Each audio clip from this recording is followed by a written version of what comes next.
It's decision time for the Walt Disney Company as we're finding out the big announcement for the CEO to replace Bob Iger, likely coming as soon as next week. That's right, folks. February is on the way, and we're hearing that the new person taking over the Mickey Mouse Clubhouse could be announced next month. Get ready. We've got info you need to know. Will it be Josh? Will it be Dana? Or maybe both of them?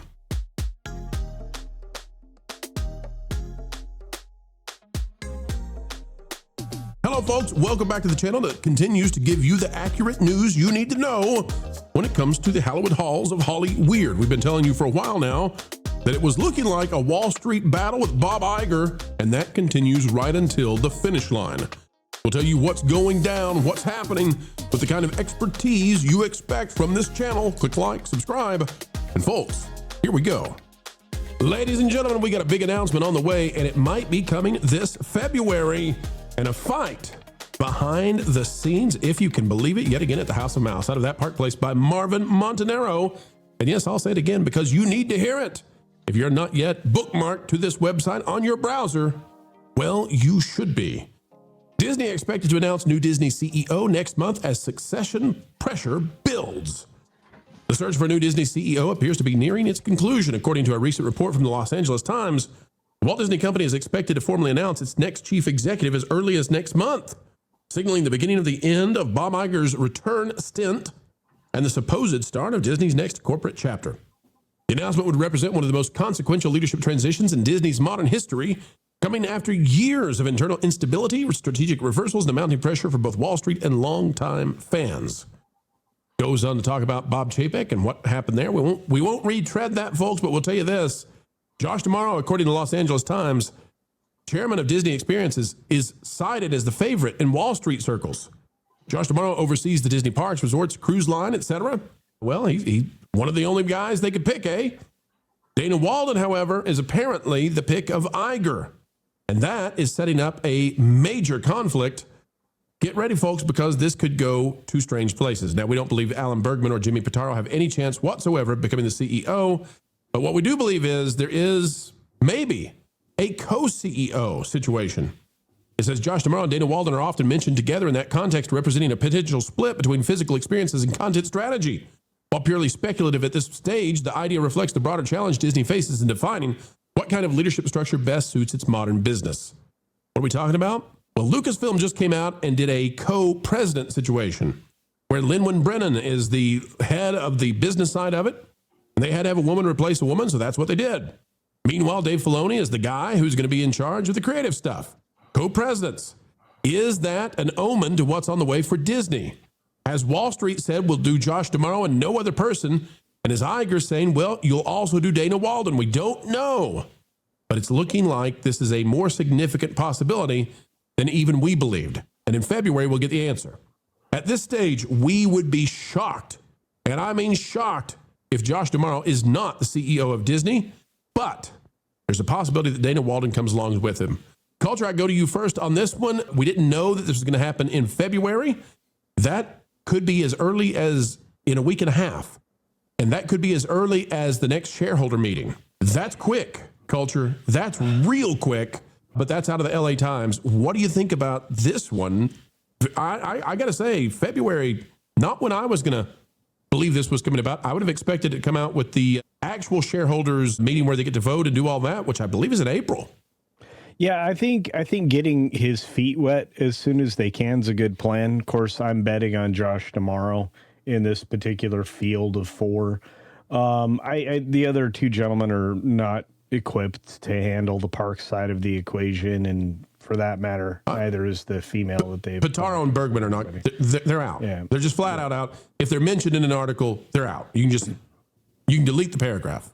Yeah, and the best news possible is that for fans out there would be that it's Josh D'Amaro only and not a pairing of the two, since I don't believe that Dana Walden is a good choice in any way. And I think that the article there from the Times is an excellent one, an excellent point of reference. But I think Marvin's article is even better. Yeah, Culture, real quick, I'll just tell you, people don't realize this. The whole point of this LA Times article is, I mean, you'll notice Josh D'Amaro and Dana Walden, they're not on the screen. No. This is James Gorman. Yeah. Now, why is James Gorman of Morgan Stanley? Why is he on why is he the headline picture? Because Wall Street put him there to babysit Iger, to babysit Bob. And his job is to make sure Josh D'Amaro is the next CEO. And Bob Iger, apparently, according to this article, Meg James, the writer, Bob Iger and his sycophants are pitching a little fit behind the scenes. They want Dana. They want Dana. She's the political favorite. And that's why we're getting this possibility of a co-CEO. I'm not going to argue with that, but like you said, there's a reason he's the chairman as well of the Disney company and why they kicked the Nike know-nothing guy out of there. Disney has had an image problem top to bottom and a political problem top to bottom, and Gorman's one of those people that recognizes that. And so I suspect, as I said before, it would be Josh, but I do also think it'll be a singular position. I think, despite the fact that there's warning signs, at least according to the LA Times folks, that some of these people will move on from Disney if they don't get this gig. I don't think anybody there is going to leave that company, and I don't think anybody would have them after this current experiment. Lou, let me read 2 paragraphs from the LA Times article. This was an exclusive for them. 4 internal candidates have been vying for the job. And again, we believe we strongly, I'll put rumor and speculation tag on it, but we strongly now believe and have sources. We don't think there are 4 candidates. Wall Street is rooting for the charismatic 27-year Disney veteran and quarterback of the company's ambitious 5-year, $60 billion parks and cruise line expansion. That's Josh D'Amaro. Hollywood insiders, however, are not counting out top television and streaming executive Dana Walden, who could become the first woman to lead the 102-year-old company. So, Lou, I go to you when it comes to Hollywood. You know this industry better than just about anybody. I'm not a fan of the co-CEO idea. I know some companies have it. What say you, though? Could that be a workable situation for Disney, or does it simply water it down? There's this one little minor issue about Ms. Walden. Her division loses money hand over fist. You don't put somebody in. Let's remember all of the people in the history of this thing, people like Frank Wells, whatever, people like the new arrangement at Lucas. It's the is the financial person. You don't put a money loser in a financial position, I don't think. I think the best thing for Bergman and Pitaro is that they're not really in the running, because if they were and didn't make it, they'd have to go somewhere else. Now they don't have to. What surprises me, I suspect this has taken even this long, because although Dana Walden's primary claim to fame was that she was sorority sister with Kamala Harris? She's buddies with Kamala, yeah. Yeah. Well, when Kamala lost, you think, well, that angle goes away. But maybe they were hoping Trump would come in, fall on his face, everything would go to hell, and they'd say, well, maybe not so fast. As long as that didn't happen, which it clearly did not, despite political judgment one way or the other, I'm kind of surprised they're not waiting for the midterms. You talking about on the succession of the CEO? Yeah, because if the Democrats were to take everything back over again, it would give Walden a leg up. Man, I hadn't thought of that. You're right. If they waited till the midterms, they would have a better idea of who should be. I think internally they've written off that possibility. I think they're right to do it. You see what I mean? Lou, that's genius. Yeah, well, sometimes I hit one, Always. But that's what we're talking about here. And as far as D'Amaro, let's face it, he's bringing in money, whether it's from Arabia or anywhere else. The parks are not that great. The renovations, by the way, there's sure been a lot of speeding up, it seems, in the construction stuff going on. Have you seen all these latest pictures of the Encanto thing going up and the Monsters thing going up? And and not much being announced. Not much being announced in the way of new movies or streaming shows, eh? No. Funny thing about that, huh? So I think it's D'Amaro. I think that could be a good or bad choice. But you've convinced me live. But well, there you go. But when you go to who's bringing in the cash, look at Lauren up there, Mr. Curmudgeon. Go ahead, Lou. Finish your point, and I want to go to Mr. Curmudgeon at the top. I just see this from a political and financial view more than anything else. I don't think D'Amaro is the best man for the job in the universe, but he's the best man for the job within Disney, and that's all it takes. Lauren, I see your smirk. You tried to take it away, Mr. Poker Face, but I know you doubt us. Why? Because I think there's another explanation. I don't think there's any way they will not do the co-CEO situation. Oh, no. Lord, I love you. I love you, Lord. All right. Reconvince me back. All right. Here's the other way to interpret this is that, sure, they could have waited to the midterms if they thought that the Democrats were going to retake things in the midterms, if they thought that would help. You're making the argument that the Democrats taking it would help Dana Walden advance her political ideology. It would give them a voice in the councils. Sure, of course it would. A voice they already have. But the thing is, I don't think they can improve the situation at the parks.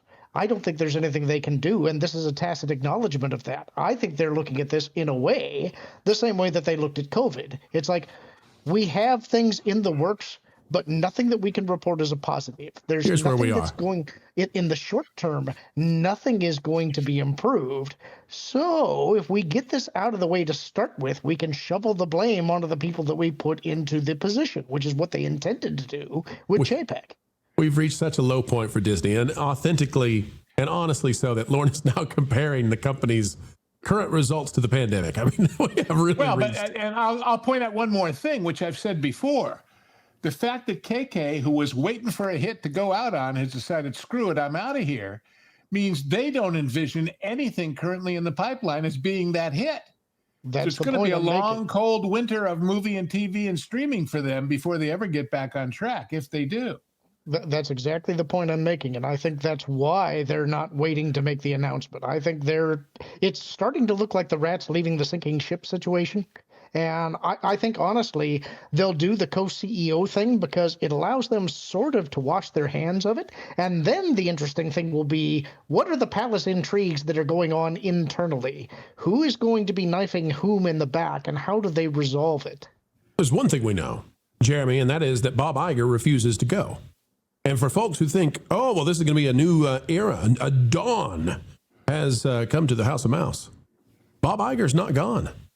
Bob Iger will have a consultation gig and will have an office in Burbank, probably the same office he's in. Double shower head, baby. Bob Iger's going to be there into the 2030s, Jeremy. So whoever it is still has Bob sitting on their shoulder, in their ear.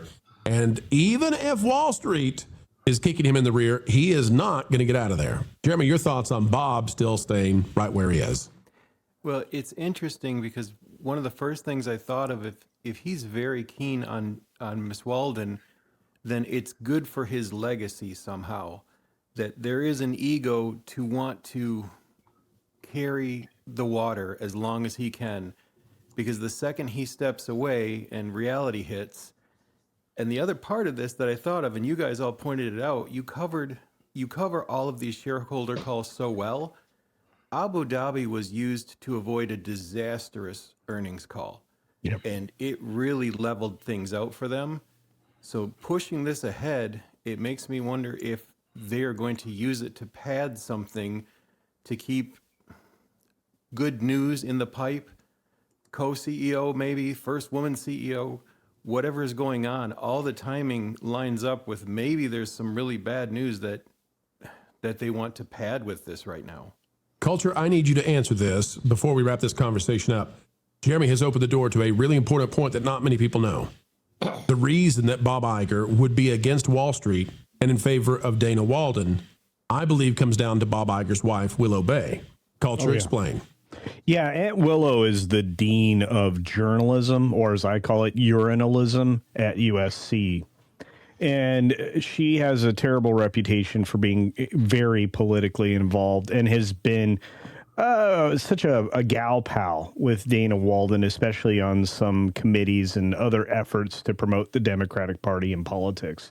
Everything that comes out of USC is bent in one particular direction. And of course, Willow Bay is all about that. And her friend Dana is all about that. And her background is quite odd. And she's the most tied in person politically that Disney has to the Democratic Party at the moment, because she was part of the export council on Biden's council that he formed for exports or whatever it was. there's a long list of all these things, and again, Aunt Willow is definitely in favor of Dana. I can't believe you're happy wife, happy life culture. You don't want Bob Iger to have a happy life on his yachts once the retirement's there? Hey, you know what? She made him buy a women's soccer team. So I think that she should be happy with that. I'm just saying. I'm going to tell you all something you don't know about my resume. It may shock you, it may surprise you, but it may just be a matter of showing how times have changed. Guess who was once an undergraduate journalism major at USC? Oh, no. That was me before because they didn't let you major in cinema until your sophomore year. I believe that. So, things change. But the only legacy thing he would have is, hey, I appointed a woman. And like I say, every other one of these co-CEO deals, they had delineated lines. So if the line is Josh keeps handling parks and experiences, Dana keeps handling movies, and the movies aren't going to make any money for the next 5 years, that doesn't do her any favors. Well, and in her affiliation with TV and the fact that she and Alan Horn worked together on launching the foreign films and projects division or whatever, or, across the sea. I mean, she really doesn't have a claim to fame. Once Fox was acquired, her usefulness boiled down to her relationships. And, like I said, I think maybe Disney overpaid for Fox in a way that kind of put her, up against the wall as far as green lighting projects that would be successful. Do we have any idea when her current contract runs out? Talking about Dana Walden? Yeah. Because if they made an while. announcement that said, the good news is Josh is the new CEO. The even better news is Dana's just been signed to another 5 years or something silly like that. As kind of a consolation prize. Well, I don't know. What I anticipate is that if he has moved up to CEO, if she's not co-CEO, she's going to get a different role still. She'll still be put in a number 2 position and a huge raise and all that. And she's already said, it's already been leaked out, that if she doesn't get the co-CEO position, she's willing to stay, but she wants a payday. So, folks, I put it right now at something like 74% chance that it's Josh tomorrow. By himself at the top of the mountain, the Mickey Mouse Mountain. I'd say it's something like 24% that it's a co-CEO, and there's a 2% chance they go with Hail Mary, and by that I mean Hail Dana Walden. Lauren disagrees, but... Do you remember the story about how when somebody asked Bob Iger how that new guy who's going to be the new CEO is going and how Bob responded? Oh, he hates the position he's been put in. He had to respond that way because he can't officially announce it before it's announced. It's illegal. But he spit out his coffee at the same time. He had to respond that way because the question personally irritated him because he doesn't want tomorrow to be the successor. He didn't want anybody else to break the news either. And when you talk about Josh sitting at the top of the table, Pro, sure. You're forgetting about Bobbity Cricket sitting on his shoulder advising him. Bobbity Cricket. And let's just remember how Dana got to the position she's in. She backstabbed the bejesus out of Peter Rice. Oh man, Frog walk. Which is part of why I'm thinking that if they do the co-CEO situation, the fireworks are going to be. Josh is toast, man. She is. You don't get to the top by being nice at the House of Mouse. Put this baby to bed. This video is over. Turn off the lights, but not quite yet, folks, because we do ask one final thing before we say goodbye, and that is, would you consider clicking the like button, share, subscribe, click it and stick it to those algorithms. It is the notification bell, and drop a comment down below. Also greatly appreciated, anytime you would like to share this out on your favorite social media platforms, well, we would love that. And we'd also love to hear your thoughts. Folks, drop a comment down below and use that beautiful mind of yours. If you would not mind, we'd love to know what you're thinking. Also, if you would like to become a member of the channel, it's as simple as clicking the join button. It is the price of a soda per month, and you'll gain access to all kinds of new, cool, exclusive information. Folks, until the next time we have the honor of spending time with you, keep learning, keep growing, and as always, keep having fun.